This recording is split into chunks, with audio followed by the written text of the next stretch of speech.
Hello मेरे प्यारे दोस्तों, आप सभी का स्वागत है ओरिजिन पॉइंट एकेडमी में। दोस्तों आज हम एक नए टॉपिक को लेके आए हैं, पदार्थ के मूल गुण।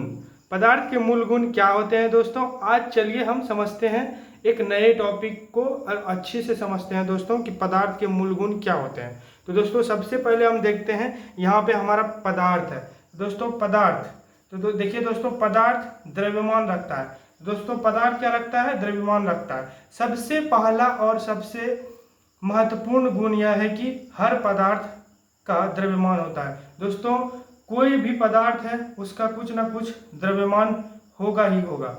दोस्तों अब चलते हैं आगे, हम देखते हैं कि आखिर द्रव्यमान होता क्या है। सब बोलते हैं दोस्तों कि पदार्थ का द्रव्यमान होता है, आखिर वो द्रव्यमान होता क्या है?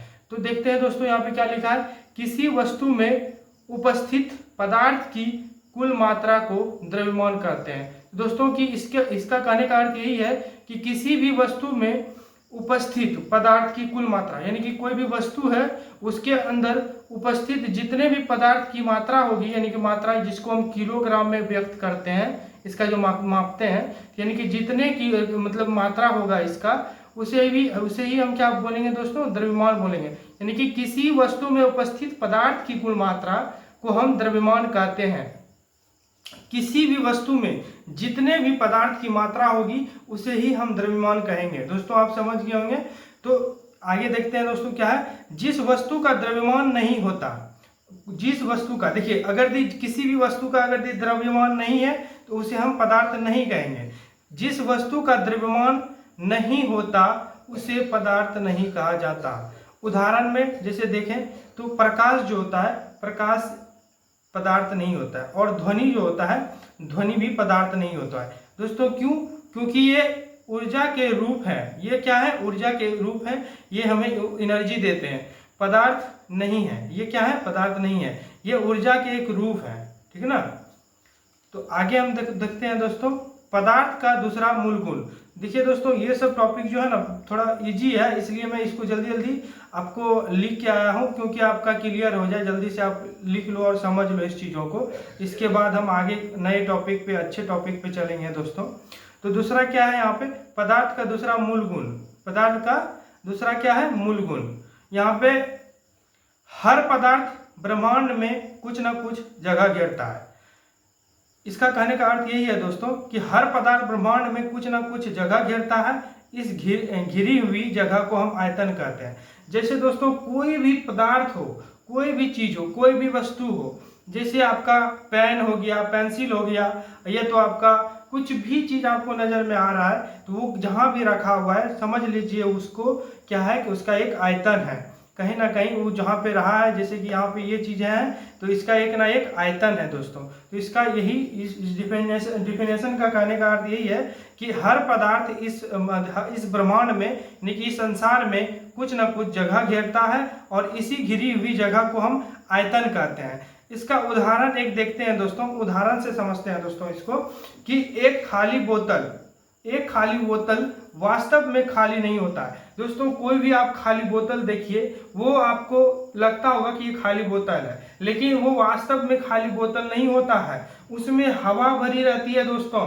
उसके अंदर, खाली बोतल के अंदर दोस्तों हवा भरी रहती है। कोई भी बोतल है, वो खाली बोतल आप क्या समझते हैं? वो खाली बोतल है, लेकिन वो खाली बोतल नहीं रहता है, उसके अंदर हवा भरी रहती है। जब हम उसमें पानी रखते हैं, जब हम उसमें पानी भरते हैं, तो पानी तभी अंदर जाता है जब हवा बाहर निकलती है।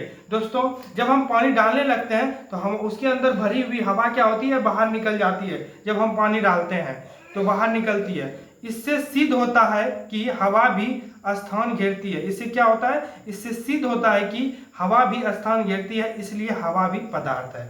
दोस्तों जैसे मान के चलिए आपका एक गुब्बारा हुआ, गुब्बारे के अंदर अगर यदि अंदर हम उसमें गैस दिया जाए तो वो क्या होगा? फूल जाएगा। यानी कि हवा भी एक क्या होता है? हवा का भी एक आयतन होता है, और उसके अंदर भी क्या होता है? द्रव्यमान होता है। मतलब वो भी क्या होता है?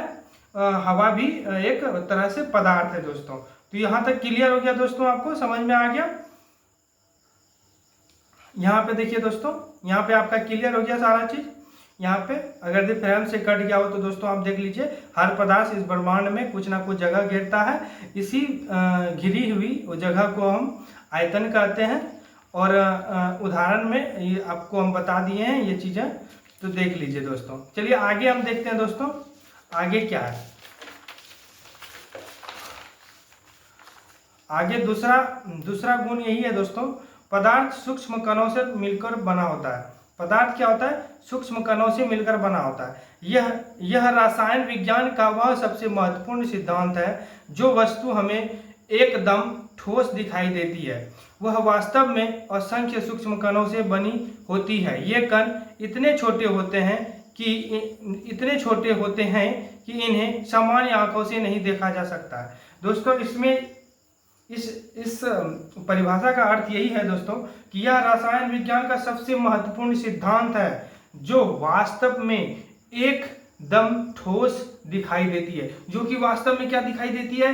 बिल्कुल ठोस दिखाई देती है। वास्तव में असंख्य सूक्ष्म कणों से बनी होती है। मतलब जो पदार्थ होते हैं, पदार्थ बहुत सारे सूक्ष्म कणों से मिलकर बनी होती है। ये कण इतने छोटे होते हैं, ये जो इस पदार्थ के अंदर जो कण होते हैं ये इतने छोटे होते हैं कि इन्हें हम सामान्य आंखों से नहीं देख सकते हैं। तो दोस्तों आपको ये पता ही होगा, पदार्थ छोटे कणों से मिलकर बना होता है। ये कण परमाणु हो सकते हैं, अणु हो सकते हैं, यह आयतन हो सकते हैं। दोस्तों यहाँ तक क्लियर है आपका? उदाहरण में आखिर हम इसे प्रयोग में देखें तो कैसे देखें? तो यदि चीनी के एक दाने को बार बार तोड़ा जाए, दोस्तों कितना आसान प्रयोग है इसको समझने के लिए, कि यदि चीनी के दाने को बार बार तोड़ा जाए तो वह छोटे छोटे कणों में बदल जाएगा। यदि किसी भी चीनी को हम बार बार किसी चीज से चूरेंगे उसको, तो वो एक क्या है कि वो छोटे छोटे कणों में मिलकर क्या होगा, बहुत सारे छोटे छोटे कण उसके अंदर हो जाएंगे, कणों में बदल जाएगा। एक समय ऐसा आएगा जब कण आंखों से दिखाई नहीं देंगे लेकिन वे मौजूद रहेंगे। देखिए कण तो हम कितना भी चुनेंगे तो वो रहेगा ही रहेगा, वो भले हमें आंखों से दिखाई ना दे लेकिन छोटा से छोटा कण वो दिखाई देंगे। इसका कहने का मतलब यही है, पदार्थ सूक्ष्म कणों से मिलकर बनाता है। छोटे से छोटे कणों के, अत्यंत छोटे से छोटे कणों से मिलकर बने होते हैं। तो दोस्तों ये क्लियर हो गया ये चीजें। चौथा मूल गुण इसका क्या है कि पदार्थ के कणों के बीच रिक्त स्थान होता है। मतलब पदार्थ के कणों के बीच, जैसे ये पदार्थ है, पदार्थ जो है ये पदार्थ है, इसके कणों के बीच जो है ये कण है, ये कण है, ये सारे कण है। इनके बीच क्या है? इनके बीच ये जो जगह खाली है दोस्तों, ये जो जगह खाली है इसे हम रिक्त स्थान कहते हैं। पदार्थों के कणों के बीच जो होता है क्या होता है दोस्तों? रिक्त स्थान होता है। मतलब पदार्थ के जो कण होते हैं उनके बीच में क्या होते हैं? रिक्त स्थान होता है। पदार्थ के कण पूरी तरह एक दूसरे से चिपके नहीं होते हैं। मतलब पदार्थ के कण जो होते हैं, जैसे यहाँ हम बताएं दोस्तों, पदार्थ के कण जो है एक दूसरे से पूरी तरह चिपके नहीं होते हैं, उनके बीच थोड़ा सा खाली स्थान होता है। इनके बीच क्या होता है? थोड़ा सा खाली स्थान होता है। यानी कि इसको अब उदाहरण में हम समझते हैं। एक गिलास पानी में चीनी डालकर घोलिए। मतलब एक गिलास पानी में आप चीनी को डालिए, उसके बाद उसको घोलिए। जैसे शरबत आप पिए होंगे, देसी भाषा में हम लोग शरबत बोलते हैं, जो कि उसका होता है। तो डालकर घोलिए। कुछ समय बाद चीनी दिखाई नहीं देती लेकिन उसका स्वाद पूरे पानी में आ जाता है। मतलब जब हम पानी में चीनी को घोलेंगे तो हमें क्या होगा? कुछ समय बाद हमें चीनी दिखाई नहीं देगा। ऐसा इसलिए होता है क्योंकि चीनी के कण पानी के कणों के बीच की खाली जगह में चले जाते हैं। जो भी देखिए ये क्या है? ये अभी विदाउट मिलावट का है, जिसे हम इसके अंदर अभी चीनी नहीं मिलाए हैं, ठीक। अभी अगर भी हम इसके अंदर चीनी मिलाएं, कुछ देर के बाद क्या होगा? ये गल के क्या होगा? इसके रिक्त स्थानों में जहाँ खाली है वो चीनी के कण चले जाते हैं। उसके पानी के अंदर क्या होते हैं? चीनी के कण चले जाते हैं। तो इससे स्पष्ट होता है कि पदार्थ के कणों के बीच भी रिक्त स्थान होता है। तो दोस्तों ये भी आपका एग्जाम्पल एक समझ में आ गया। पांचवा है दोस्तों, पदार्थ के कण निरंतर गति करते रहते हैं। पदार्थ का जो कण होता है दोस्तों, पदार्थ का जो कण दोस्तों, पदार्थ के कण निरंतर गति करते रहते हैं। इसका अर्थ क्या है दोस्तों? पदार्थ के सभी कण लगातार गति करते रहते हैं। इन्हें कभी पूरी तरह स्थिर नहीं माना जाता। तापमान बढ़ने पर उनकी गति बढ़ जाती है और तापमान घटने पर इनकी गति क्या हो जाती है, कम हो जाती है। यदि हम मान के चलिए एक एग्जांपल से इसको समझने का कोशिश करते हैं दोस्तों। यदि कमरे के एक कोने में इत्र यानी कि जो परफ्यूम होता है छिड़का जाए तो कुछ ही समय बाद उसकी खुशबू पूरे कमरे में फैल जाती है। दोस्तों अगर दी हम परफ्यूम को अगर छींटे दोस्तों, ये भी एक तरह से क्या है, मतलब गैस है दोस्तों। तो यदि हम कमरे के एक कोने में इत्र परफ्यूम छिड़का जाए तो कुछ समय बाद उसकी खुशबू पूरे कमरे में फैल जाती है। ऐसा इसलिए होता है क्योंकि गैस के कण लगातार गति करते रहते हैं। दोस्तों इससे क्या होता है कि गैस के कण जो होते हैं दोस्तों लगातार गति करते रहते हैं। तो इससे स्पष्ट ये भी स्पष्ट होता है पदार्थ के कण निरंतर गति करते रहते हैं दोस्तों। गति जो होते हैं दोस्तों, जब हम पदार्थ को जब हम गर्म करेंगे यानी कि ज़्यादा हम यदि हम उसे क्या करेंगे, तापमान बढ़ाने पर हमारे पदार्थ के अंदर क्या होगा, उनकी गति बढ़ जाती है और तापमान घटाने पर उनकी गति कम हो जाती है। इस चीज़ों को ध्यान रखना है दोस्तों यहाँ पे। और इसके बारे में हम समझ लिए दोस्तों। लास्ट हमारा यही है दोस्तों कि पदार्थ के कणों में आकर्षण बल होता है। दोस्तों पदार्थ के कणों में क्या होता है, पदार्थ के कणों में आकर्षण बल होता है। दोस्तों पदार्थ के कण जो होते हैं, जैसे ये जो पदार्थ के अंदर कण है दोस्तों, इनके बीच भी अट्रैक्शन फोर्स होता है दोस्तों। इनके बीच क्या होते हैं, अट्रैक्शन फोर्स होता है। यानी कि पदार्थ के प्रत्येक कण में दूसरे कण को अपनी ओर खींचने की क्षमता होती है। जैसे दोस्तों यहाँ देखिए, ये कण है और ये कण है, इन दोनों कणों के बीच क्या होता है, अट्रैक्शन फोर्स होता है दोस्तों। ये एक दूसरे को खींच सकते हैं दोस्तों, खींचने की क्षमता होती है। इसे अंतरा अनुक आकर्षण बल कहते हैं दोस्तों।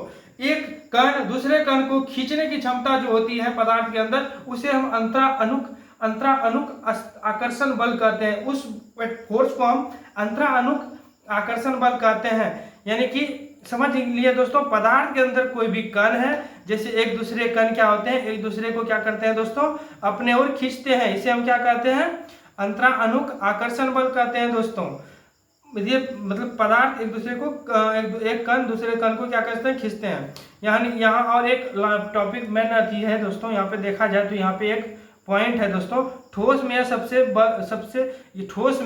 बल सबसे अधिक होता है। ठोस पदार्थ के अंदर दोस्तों यह बल जो होता है, ये अट्रैक्शन फोर्स जो होता है दोस्तों, अंतरा अनुक बल जो होता है, आकर्षण बल जो होता है दोस्तों, एक पदार्थ दूसरे पदार्थों के बीच जो खींचने की क्षमता होती है दोस्तों, ठोस के अंदर सबसे अधिक होती है दोस्तों, सबसे अधिक ठोस के अंदर होती है। और द्रव में इससे कम होता है, यानी कि ठोस से कम द्रव में होता है दोस्तों।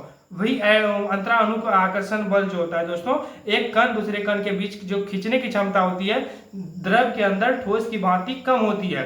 और दोस्तों गैस में जो सबसे कम होता है, गैस के अंदर जो होता है जो दोस्तों अंतरा अनुक बल आकर्षण बल जो होता है सबसे कम होता है। तो दोस्तों यहाँ हम एरो देके दिखा दिए हैं, ठोस के अंदर ज्यादा होता है, उसके बाद द्रव के अंदर होता है, उसके बाद गैस के अंदर, सबसे कम गैस के अंदर होता है। तो उदाहरण से भी इसको हम समझते हैं दोस्तों। प्रयोग एक तरह से देखा जाए तो पत्थर को हाथ में दबाने